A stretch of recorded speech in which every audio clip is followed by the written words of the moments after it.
and I was asking the question in a general sense, meaning, what the hell are you doing in my bedroom before the sun is up with a musty-smelling piece of shit book? He took it literally, as always. What's it look like? You never seen a book before? It's a feckin' birthday present. What did you expect? Hookers and tequila? He snarled. Always the sentimental old man. I hated the way he slipped into a bogus brogue when he cursed. The only brogue he'd ever heard was second-hand, from his father, Jim Corrigan. And even my grandfather did his best to lose his accent as soon as he got to America. They all did.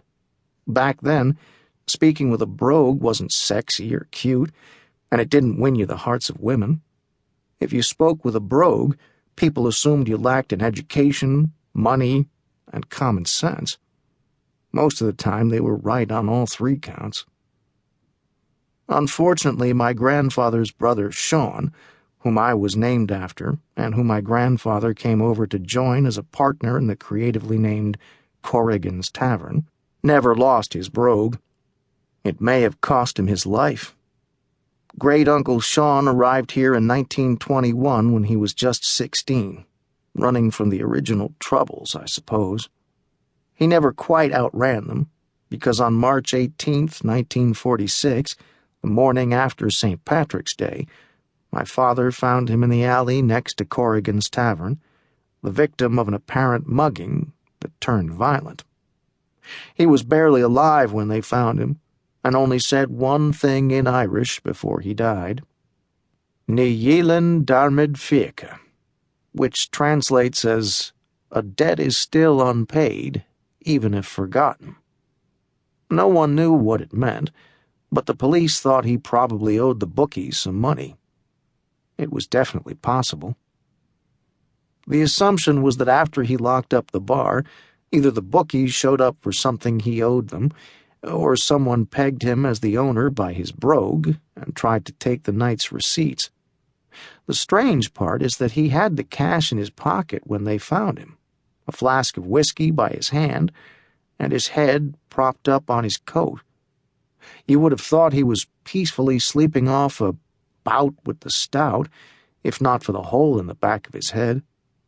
Maybe whoever tried to mug him was remorseful afterward, but it never made any sense to me. Right now, neither did my father.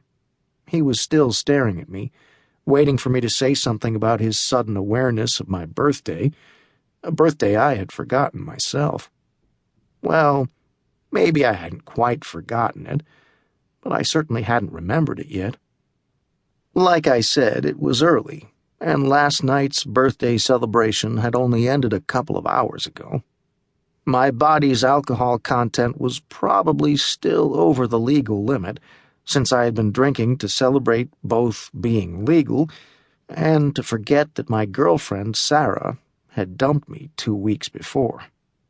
She was already dating some guy from Princeton, and I had seen her sticking her tongue in his ear at Conti's Pizza the night before. That's when the drinking started. Not that I ever liked her tongue in my ear. I just liked the idea of it in someone else's ear even less. The way my father was staring at me was giving me a headache. To avoid the look, I opened the book, glancing through it as he lit his cigarette and flicked ashes on the floor, just like he always did right before he made an excuse to leave, in order to avoid talking about anything real. The pages of the book were worn and water-stained.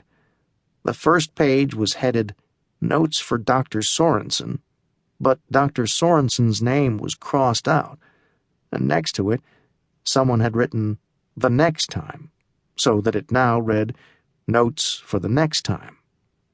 Every few pages was a dated entry. Inside the front cover was a name, Mike Corrigan. It's a journal, I muttered. Really? And your mother thinks you're stupid. Who's Mike Corrigan? He shrugged before I even finished asking, taking a long drag on his cigarette, as if he